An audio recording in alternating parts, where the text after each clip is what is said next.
Hello everyone, I'm Chessrook44 and welcome to this Let's Play of Nethergate Resurrection. We did a few things last episode. I believe the main thing we did was actually finally finish off the guy who was hiding in here with the lamp, and apparently he went somewhere to the north. I'm guessing he's somewhere up here, though I'm not sure where. Could be somewhere up here too, maybe up in there, I don't know. For now, though, we're going to take a look down here, see what's over here. You reach the highest plateau of the sharp, rocky crags that make up the southwestern corner of Shadowvale. It's very dry and rocky up here, and the cold wind cuts easily through your armor. This remote plain is surprisingly flat and featureless, as if a god's broom had swept it clean just before your arrival. However, as you gaze across it, the air shimmers before you. The ground sometimes wavers and then turns solid again.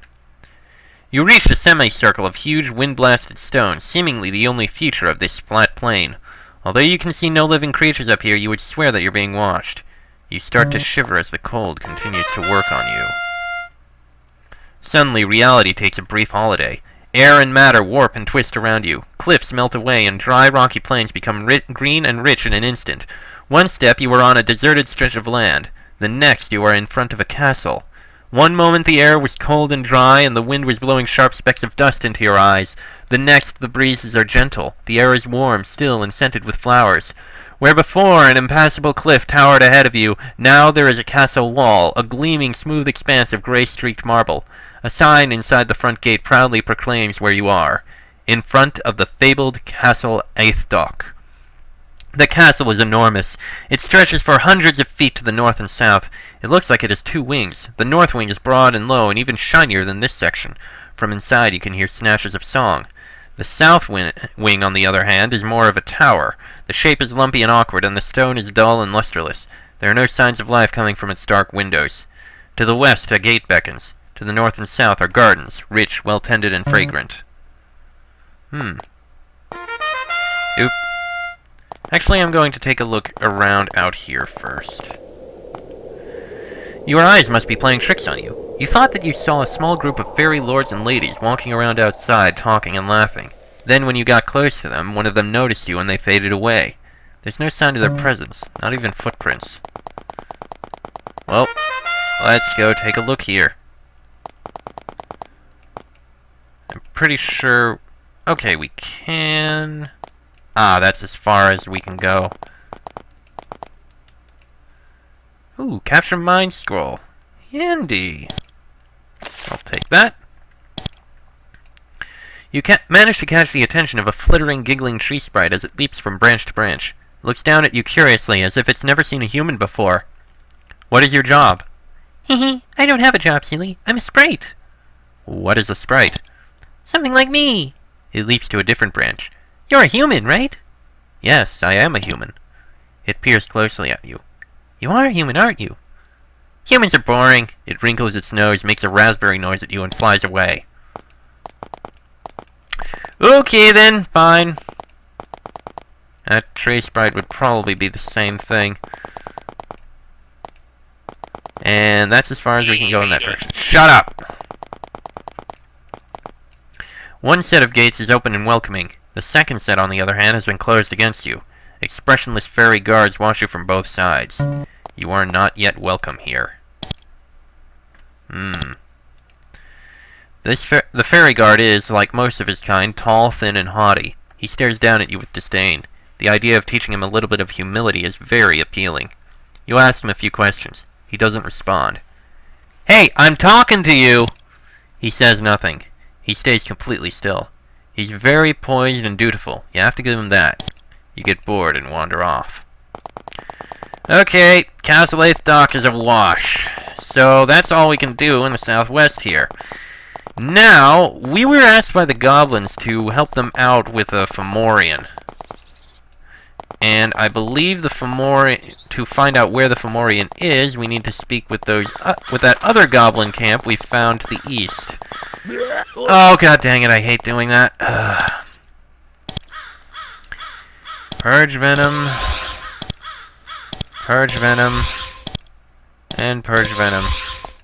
I hate when I accidentally step into one of those. And bears.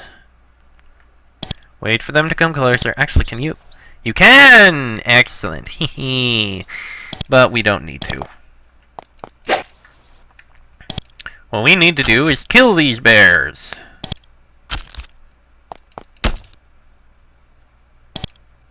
Because, yeah, bears. Die. Thank you. Random bears. How annoying. I have a feeling we're probably going to go into Castle 8th Dock eventually. I don't know when. Sometime later on, but I don't know when. Okay, somewhere to the south here. There it is. Approach. Holding your hands out in a display of friendship, you approach the village. Fortunately, the goblins don't seem up for a fight right now. One of their shamans approaches to speak with you. He starts to grunt at you. You humans! Humans hack on us! We kill you, more humans come to kill us! Tell what you want and be staying away, we no like! You remember Carto, the Fomorian that's supposed to live in this area. We're trying to find Carto. He's a Fomorian. Does he live around here? Tell us and we'll go away. He points to the west. Stone circle, not far. Approach quiet. That's all I have to say. Go now, no come back. We live quiet here. Go! He turns and walks to the village. Stone circle to the west, eh? Ah, must be this one here. Yeah. Purge. Purge. Purge. And purge. This is a dry, rocky patch of land. The circle of trees surrounding you don't look healthy at all. The leaves are graying and they probably aren't long for this world. This must be the circle of stones the goblins told you about, where Carto, the Fomorian, is hiding. You look around carefully and sure enough you spot his lair. He's hiding in a crack between two hills, tearing long strips of raw meat off of a dead giant lizard with his fangs. His pet wolves sit nearby, eating the scraps. Now's your chance to bring him to justice. You circle around Carto's camp so that he can't escape and approach stealthily. By the time one of his wolves smells you, you're almost on top of him. He draws a huge sword and attacks. 6 wargs, and the huge Fomorian that he is. This shouldn't be too hard. Ah, jeez. Well, aside from the hordes swarming me, give him a healing, and darts of ice. There we are. Wounded. Once again, darts of ice. Yeah, that Fomorian will not last long at all. Another darts of ice spell. And there we go. At last, you have slain the evil renegade Fomorian Carto. Now you can return and claim your reward. And so we shall. And for the sake of it, I'll cut it while I make the long, long trek back. Right, that running's all done. Wait, no, wrong path. Okay, there we go. And approach. You enter the camp with blades sheathed and hands out. The goblins are pleased to see you. Chief Snorble emerges from his filthy hut, wipes at the filthy stains on his filthy armor with his filthy hands, and asks if you had any luck killing Carto. He is very pleased to hear the good news. You kill Carto! Goblins, listen! Carto dead! The goblins cheer weakly for a little while. Now I reward. Here is pen. He pulls a grimy feather pen out of his pocket and hands it to you. It write. We not write, but you humans, you write, yes? Hope you like pen. Maybe you should get paper, though. Pen no good without paper. Thank for help. It's not a very nice reward, but it's better than nothing. You think. Hey, a level up at least. Augustus, which... I don't know. I think we'll probably just save up. Actually, you could probably do with points and spears. We'll spend a point in there. Silax Clever Pen. It seems like an ordinary item. Okay. No idea what that does. Might need to find some paper or something. Okay. Now, let's take a look to the north again. I want to see if I can find where that guy ran off to. Could be anywhere. It said it was to the north. I imagine probably way to the north. No, I don't want to fight them right now. For all I know. Could be one of those caves up there by that one guy. You remember him. Ah! Bears. Kill the bears. I don't want to deal with them. At least they're easy to slaughter. Now, anyway. Actually, now that I think about it... Could it be here? No, I don't... Well... Let me check. Could it be in here? Maybe. Nope, nothing. It's not there. Alright, let's check these caves up here. Enter the cave. Yeah, that's the one with the ritual. We already know them. That one is nothing. This one is no good. And this one... Yeah, if we knew more about the ways of the woods. Huh. When's one up there? So... Huh. I guess it's not north in the middle, unless it's somewhere around here for all I know. Christ almighty, I have no idea where it could possibly be. Hi, I'm a talking. Shut up. Okay, you know what? Let's get back to the normal explorations. Back to the one area we haven't been. The northwest. Should be easy enough to do, I think. Let's see. Oh, we never actually searched on this side, huh? And we never actually checked that hut, did we? Toivo's Diverse Enchantments. This is a small but pleasant and nicely painted hut, situated on a small hill with a very scenic view of the lake. Sheep graze contentedly here and there. Still, Shadowvale has given you many good reasons to be cautious. Noting that the hut has a window, you slip stealthily up to it and peer through. Inside, you see a tall, thin fairy gentleman, who seems hard at work illustrating a piece of papyrus. He notices you're there. He looks up at the window, smiles, and waves. Then he grabs a large chunk of bread, starts munching on it happily, and comes to the door.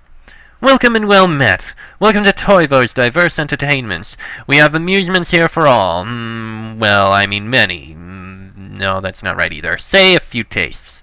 He fetches one of his illustrated scrolls. It depicts human beings with animal heads having strange adventures. We also have gaming supplies. Would you care to see my wares? You dubiously enter the hut and look at his other goods. You aren't too enthusiastic about what you see. Entertaining scroll. Oh, there's a couple spells here. But nothing we really need, I don't think. We're good. But thank you. We'll, keep you in mind if ever we feel a bit... Sorry about that background sound. We'll keep you in mind if ever we feel a bit lonely or something, you know? You stumble upon a small village. That is, you literally stumble upon it. None of the buildings are taller than your kneecap. You stub your toe on one of their cute little fences. You look around. It looks like an incredibly elaborate miniature town, complete with little crops, little houses, and domesticated mice. The only thing missing is whoever built it. None of the homes are occupied. Your knowledge of fairy lore tells you what this place is. It's a village of a clan of field sprites. They are notoriously shy creatures. You know that if you want to speak with them, you will have to sheathe your weapons and wait with palms out. This is how these creatures expect you to show that you come in peace. Do you wait for them? Sure. You wait with your palms out, and sure enough, soon several sprites emerge from their places of hiding in the tall grass. One of them flies up, perches on your shoulder, and bows in a grand fashion. Greetings! I am Fire Nettle, the chief of our humble village. Please forgive us for not greeting you in a grander fashion. We are, alas, in hiding. You asked why. He shakes his tiny green hand in anger. Oh, whoa! There is an evil Fomorian who torments us. At times he sneaks up upon our village and grabs us up in a big, gory handfuls to devour us as snacks.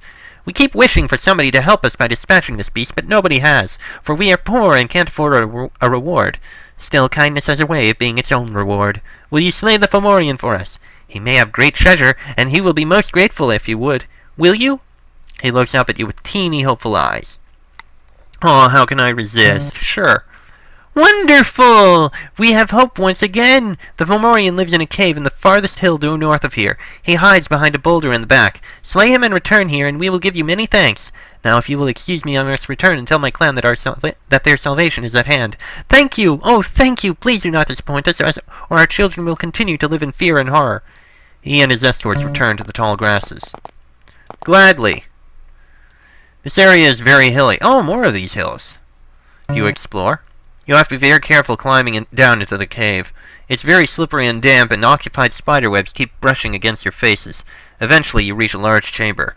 At the far end of the cave, you see movement. A large reptilian head pokes into the light. When it sees you, it hisses in alarm, and its family rushes forward. 8 giant lizards! This is gonna be relatively easy. Darts of ice. Alright. You kill that one. You can wait. And you can cast another darts of ice to kill the remaining 3. All too easy. You search the creature's lair, but you don't find anything more interesting than some heavily gnawed bones. The smell is pretty bothersome even for you, so you don't linger. Well, okay then. Here's another one.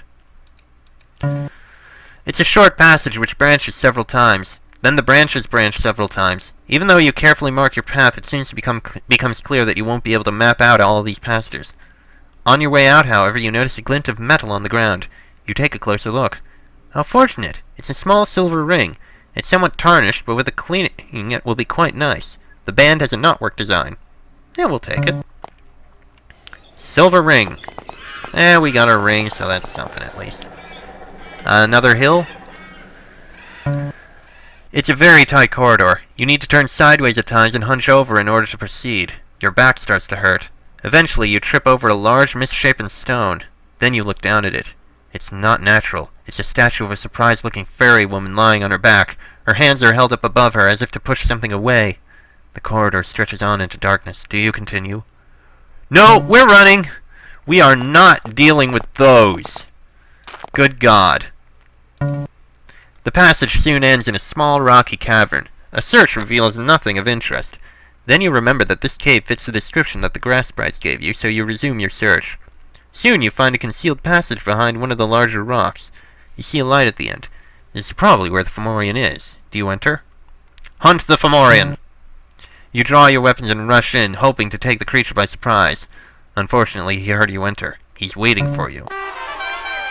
One huge Fomorian. Wait. Wait. Charge!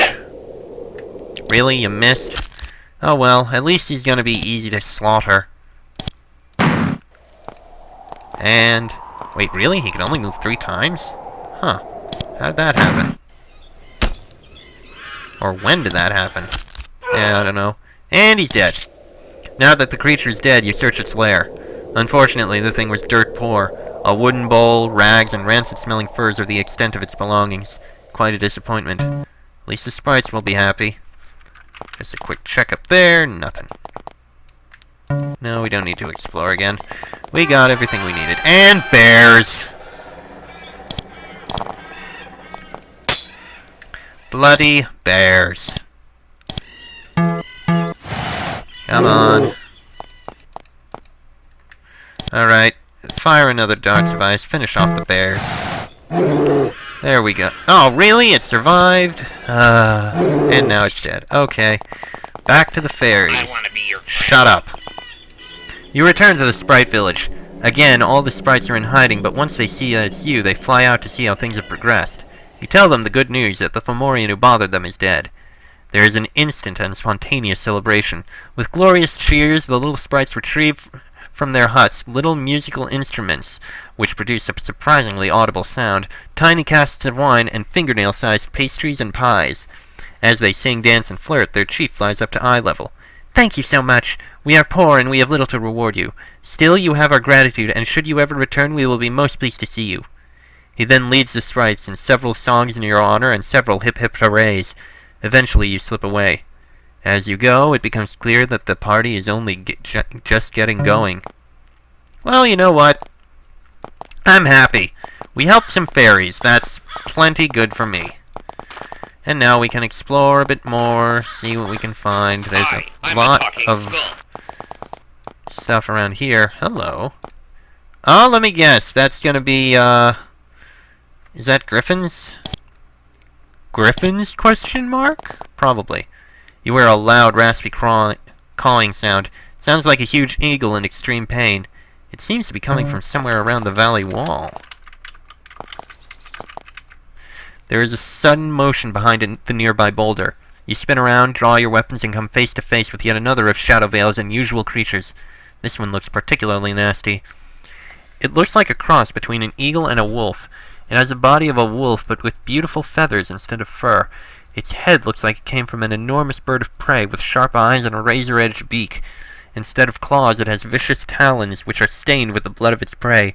Strong wings emerge from its shoulders. It's about 5 feet tall and looks like as vicious a killing machine as you would care to not meet. However, this particular specimen has had a run of bad luck. It's trapped under a large chunk of fallen rock. It calls piteously and tries to shift itself free. The stone is on its rib cage. Some of the ribs are probably broken. As you watch it, it looks at you sadly. Working together, you could free the creature. However, you may have serious problems if you do. We'll be kind and free it. Using a stout branch and all of your muscles in tandem, you manage to lift the rock a few inches. It's enough. The griffin drags itself out from under the stone. Squawking in pain, it manages to stand up and spread its wings. It's a beautiful creature, tall and majestic. It watches you with gratitude, bows its head, and then flaps its wings. The effort is painful, but slowly, carefully, it lifts itself into the sky. It circles around twice, caws triumphantly, and sails away over the hills to the north. Well, that was nice. No, I'd rather not if I can avoid it. One of you steps on a rock. When you do, you distinctly hear a loud, gruff voice say, "Ow!" The little rock troll then gets up, brushes himself off, and makes a hand gesture and tromps away. Well, that happened. You find the skeleton of some poor, unfortunate human lying in a twisted heap in the middle of a small field.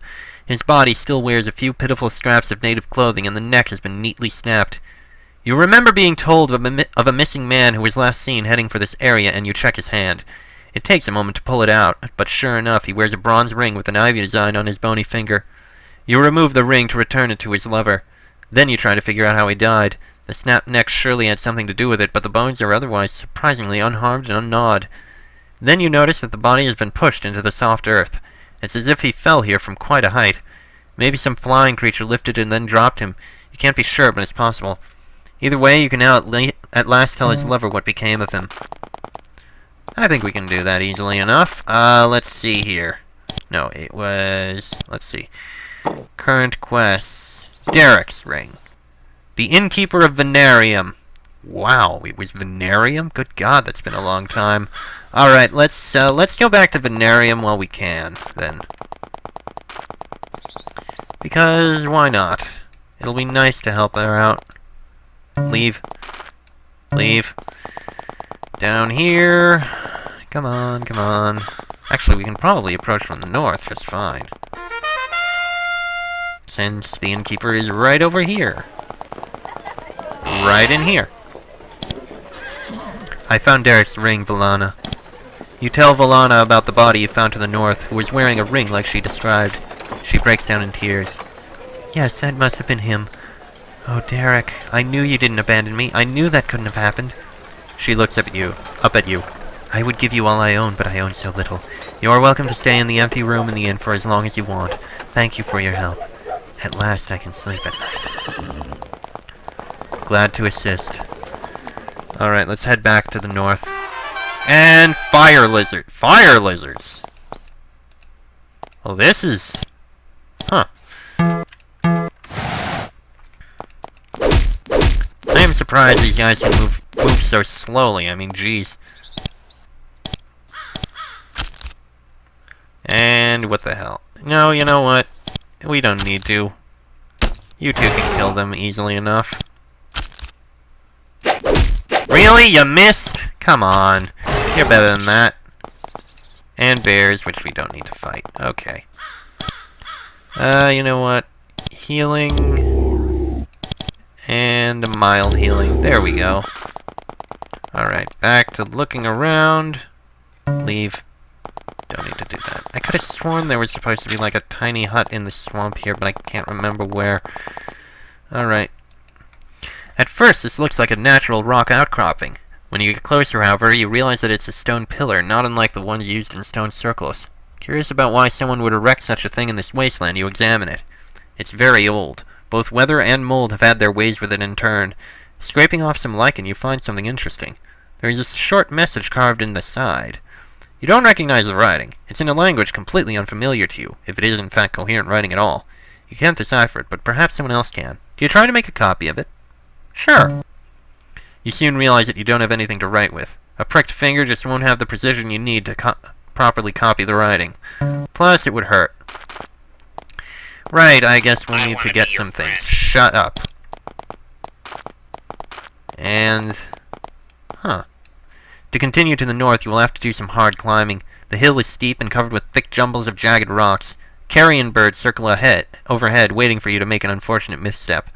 Ahead, perched at the top of the cliffs, you think you see wolves watching you.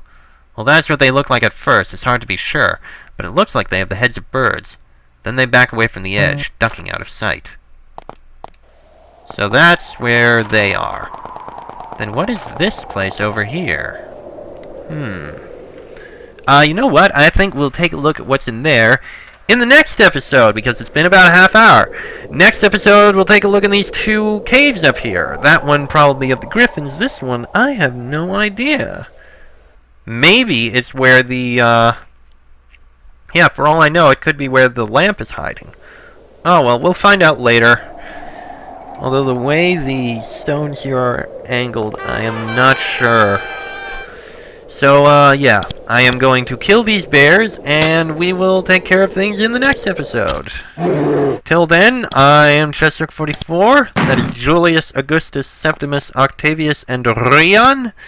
This has been a Nethergate Resurrection Let's Play, and I shall see you all next time.